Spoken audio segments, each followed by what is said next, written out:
السلام عليكم ورحمة الله تعالى وبركاته. المتابع الأوفياء المشاهدين الأعزاء، كنتمنى أنكم تكونوا بألف خير وسلامة إن شاء الله، مع دوام الصحة والعافية. موضوعنا اليوم إن شاء الله الإخوة النحالة المبتدئين، نصائح من القلب. أخي النحال المبتدئ، إذا أردت النجاح مع النحل عليك أولا بحب النحل، وإذا أردت الإنتاج بغزارة عليك بترحيل نحلك والتضحية، وعليك بالصبر ثم الصبر، وعليك أخي النحال بعلاج نحلك مرتين على الأقل في السنة، وعليك الاهتمام بغذاء نحلك وتوفير العسل له في نهاية الخريف حتى لا يهلك شتاء، والقيام بتشتية جيدة لمنحلك في نهاية الشتاء وبداية الربيع. عليك بتقوية نحلك وتجييشه قدر المستطاع. قم بضغط نحلك على أقل عدد ممكن من الإطارات حتى يبني الأساسات الشمعية ويتطور بسرعة.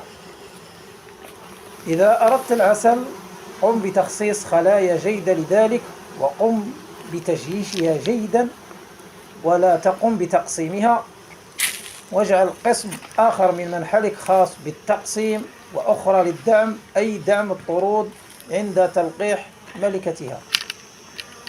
أخي النحال، إذا أردت العسل عليك بالاهتمام بإطارات الحضمة أكثر من العسل، لأن الحضمة هي الجيش المستقبلي الذي سيأتيك بالعسل.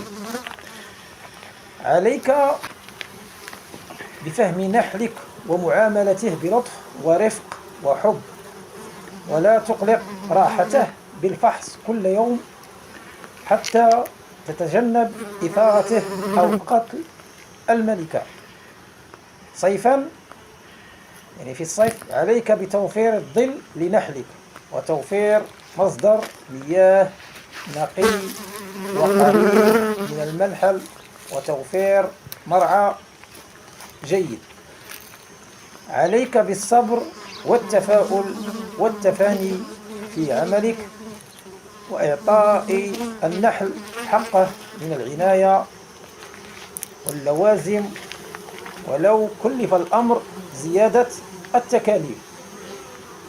عليك بالاجتهاد والاكتشاف وفهم النحل وأسراره وتطوير منحلك، والاعتماد على تقنيات ولمسات من شأنها أن تجعل من نحلك نشيط وقوي على مدار السنة. عليك بتقوى الله في كل شيء، واجعل قلبك نقي ونيتك دائما طيبة. عليك أن تحب الخير لغيرك كما تحبه لنفسك حتى يبارك الله لك في كل خطوة تخطوها. تذكر دائما أن الأرزاق بيد الله، ولا تبغض أحدا ولا تحسد ولا تبخس من توجد، ولا تنسى الصدقة مع كل موسم. جمل العسل حتى يفتح الله لك أبواب الرزق ويبعث الطمأنينة والفرح إلى قلبك.